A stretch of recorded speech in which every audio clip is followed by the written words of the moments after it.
We're really excited to start Southeast Conference play. Have a lot of respect for Texas A&M, and I have for a long time. Got some friends of mine down there on the coaching staff and recruiting staff, and have great respect for Coach Fisher and what he's done since he's been there. And of course, they've won 9 games straight, and just a smothering defense. Very, very, very good defense, and all front end, middle, and back end. Their offense is loaded with skill players. Certainly, everybody knows about Spiller, but they have a lot of talent, and we're excited to go down to Dallas to play this game, and hopefully we can get healthy and be able to go down there and put a good showing on. Coach, this is a series that Arkansas has actually traditionally kind of dominated, except for these last 9 have been all Texas A&M. Is that something that you bring up with the team, or you just gloss over that and just look ahead? Well, I think we'll talk about that. The rivalry hadn't been a rivalry, for the last 9 years, that you have to win for it to become a rivalry a little bit more. I know in the past, obviously we have won more than we've lost in the rivalry, but recent years we haven't done so well. I was on three of those teams. One that we played here when Johnny Manziel was a quarterback, and we started Dan Skipper and Denver Kirkland at guard that night. I remember that because they had been practicing tackle. And I told them, "How you guys are going to start?" And they said, "Well, I can't start over whomever our tackles were." And I said, "I'm not starting to tackle. We're moving to the guard." But and then I believe the next 2 years we lost in overtime down there. But yeah, it's a great rivalry, great for the fans. It wouldn't be a rivalry if it wasn't for the fans. So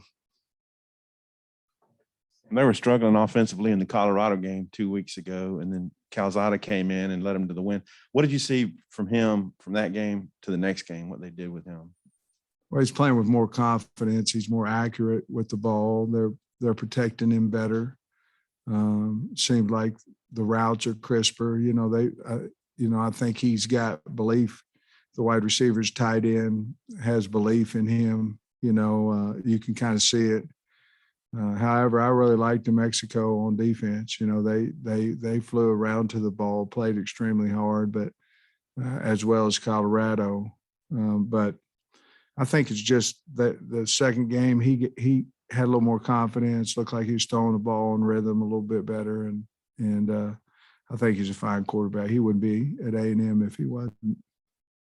Sam, what do you think of their defensive line, and just what do you think about, I guess, the talent that Jimbo's built up there, just overall? Yeah, and they're continuing to do that too. Jimbo's an elite recruiter, elite coach, very talented. They're a little bit like us in the fact that they can play a lot of people. You want to stay out of 3rd and long. They have nice 3rd down package on defense, and they have some pass rushers they can get home, which they've proven it this year.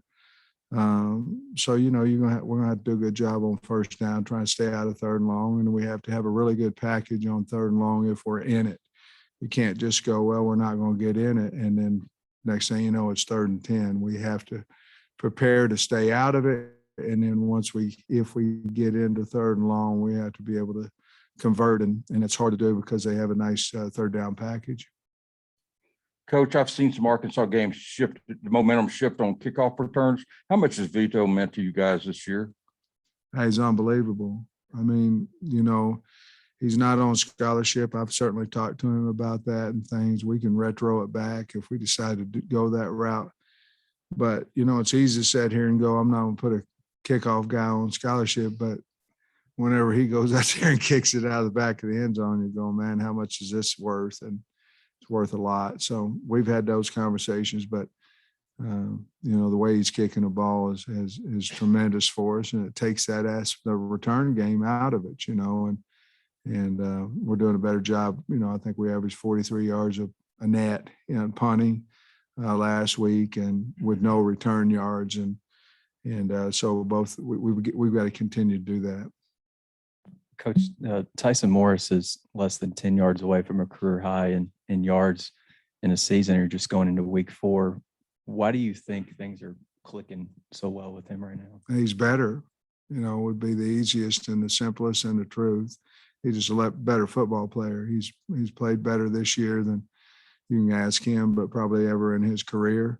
Because he's playing better, he's playing more confident. I look for him to get full usage of all his talents because he's confident, and he's made some really hard catches. And I talked last week about his blocking ability. He's playing hard. He's becoming a leader. He's become a leader off the field as well, on the sidelines. So I think the bottom line is he's not being up and down, and he won't be embarrassed that I say that. He was high, low before this year, and now he's getting the best out of his potential because of his mental outlook of practice and games. He's become a leader. I'm proud of him, real proud of him. I guess just since the day you got here, what does it mean as a benchmark to have, you're playing a nationally ranked team where Arkansas is nationally ranked too, where, it's a true national matchup? Guys, to be honest with you, there's a lot of, I'm just the guy, the head coach, and all that, and everybody else does all the work. But the season's so fast that you really don't have much time to, I've thought about us being ranked 16th. I'd be lying if I said I hadn't. And I'm, we're proud of that. But there's not a whole lot of time to really think about it because we still have 1, 2, 6, 13, and 22 on the schedule. And there's not a lot of time to think about it. And the other thing is, I think it'd be wasted time if I did. We've got a really good A&M team to play, but I'm really proud of the team, and I'm proud. To be honest with you, the biggest thing I'm proud of is the state of Arkansas is proud of the football team again. And that means a lot to me, and it means a lot to our kids and our other coaches. Your thoughts on Dominique Johnson? Is he just getting better and better, and does he deserve more carries? Well, he keeps running like that, I promise you he's going to get more. I don't know what happened to him, Trey. I wish I could sit here and had the answer. We moved to the tight end, and he was like, look, he got his chance to go back the next day, and he said, hey, I'm going to show you that you don't want to move me, that I'm too valuable here, and he has done that. I never thought, and there's no disrespect to him, I never thought, hey, when we put him in the game, I'm overly excited that, he's in there, but I'm excited. This guy's a good running back, tough, good blocker, and just shows, goes to show you sometimes you got to wait your turn. Extra carries probably could come, as we continue to go on. Mike Irwin couldn't make it. They want me to ask you about Hudson Henry not getting as many reps. Is he hurt, or is he just current playing that well, or what? I like old Mike. I do. He's been good to me. I like him. And he's good at his job. But anyhow, Henry was hurt early of last week, and he came back on Thursday. Matter of fact, there was a question that if we were going to travel him or not. And the other kids had practiced all week, and we decided to go with him, then backs, then Knox, and Kern, then backs, then Knox, then Henry. And so that basically was it. He had rolled his ankle and he wasn't ready. He hadn't practiced, and we've already proven if you don't practice, probably not going to play very good. Coach, do you have any update on Ricky and Dalton? No, I really don't. I haven't seen them. I think it's just going to be. I'll probably know more Wednesday. I don't think either one of them will practice today. No, I'm positive neither one of them will practice today. And then we'll kind of go on with Tuesday, Wednesday. I told Coach Kennedy we better get ready as neither one of them able to play. And that's what we're going to do. I was so proud of Cody and that group because he had them ready last week. And we're going to go back to that mentality. All we got is all we need. And And if they can play, we sure as heck want them to, but we're going to be prepared if they're not able to.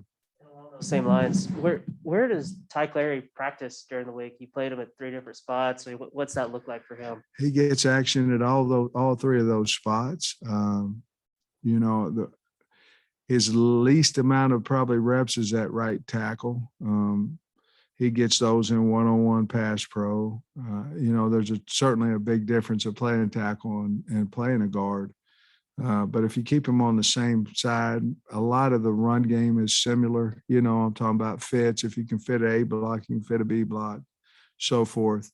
There is a lot more space out there. I understand that. And your pass protection is different. You know, what I really liked about Ty last week, he went to center. His first rep at center, the nose beat him, you know, and he went back and kept him off of KJ. And then the next rep, he did a great job one-on-one with the nose, and we threw the touchdown to Warren Thompson. So I like where Clary's at. Just because he didn't start last week, again, it goes back to everybody has value. He's unbelievably valuable to our football team because he can play any position on the field.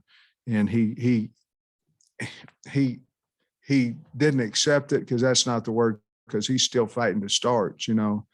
But to do what he did was really remarkable, and certainly happy for him and happy for the team. Coach Watermeyer, A&M gives you a lot of people to defend. Yeah. Watermeyer got free particularly on you last year. So Last year. how tough does that make things, and what do you have to do to limit him? Very, you know, certainly last week was a different deal with play action and things of that nature, but Coach Fisher's been so good with that type of play action and hiding the ball and, you know, where is it and all those things, and then hitting a wide open guy.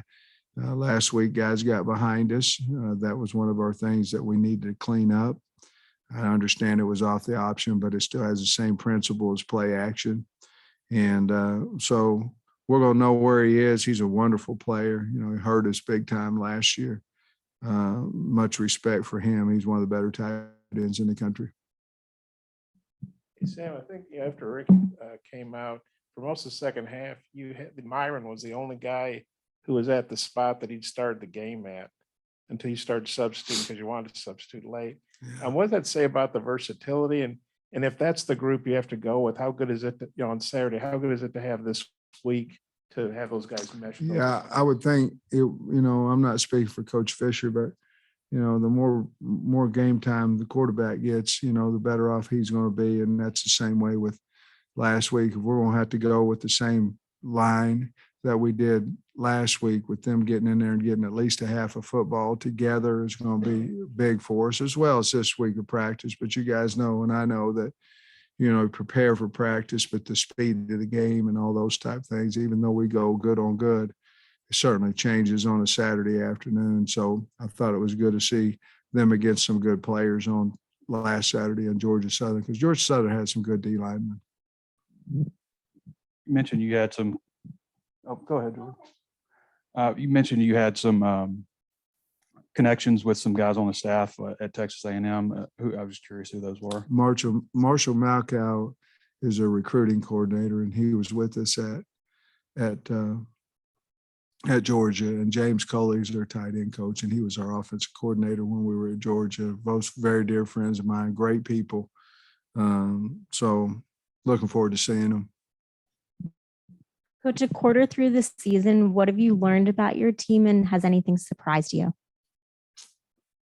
Well, I don't know that I didn't think that our team would play extremely hard, you know, but they're playing hard. Anytime you bring some guys in from the graduate transfer portal, you worry about how they gel, and they, you know, it's a team, and they've really gelled to get well. And then, you know, I was concerned about our special teams going into the season, and we didn't play well the first game, but I felt like the last two games we played much better, and so I guess you can throw KJ in there too. wondering how he's going to be, who's going to be the starter, all that kind of stuff. But I like what's going on at quarterback, and I like that Hornsby's getting some reps in there as well to help us down the line. Hey, Sam, obviously you guys had to go to A&M last year. Now it's back at a neutral site.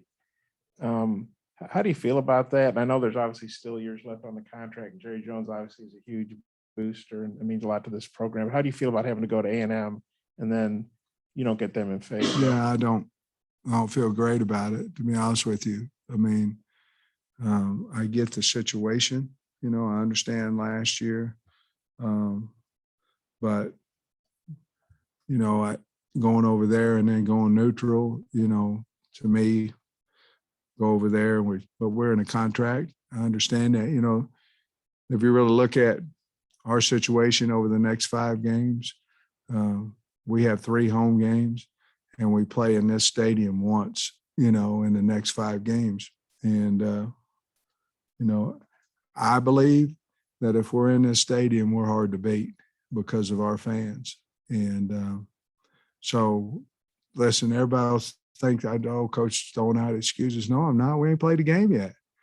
I feel very confident we can go in and play well at Dallas Cowboy Stadium. I do. But would I rather have them in here? Yes. Well, I think I read this or heard it or something, but didn't Jimbo try to hire you when he went to A&M and you were at Georgia? Is that right? Or am I Well, missing? you'd have to ask him, I don't know. I mean, I don't know. You ask him. You know, he tried to hire you, didn't you? Well, if I wanted to tell you, I would, but I don't.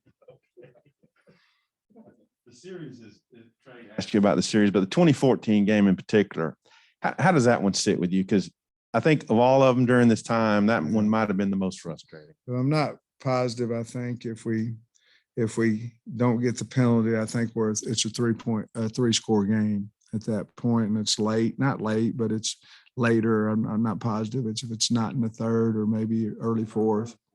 And I think at that point, if we would have scored from the 1, I think J-Dub ran it down to the 1. It would have made it very difficult. And then they came back and they beat us. I mean, there's nothing to be said about it. Other than they beat us. But yeah, that was a tough one to swallow that day. We'd played pretty good up front, if I recall, but that's one of the 9 in a row, that they've kept that trophy and own the Razorbacks, and it's going to be hard to go get the trophy now. I'm telling you, they've got they're ranked 6 or 7, depending on what poll, for a reason, and but we'll do our best, get prepared, and go down there and see what happens.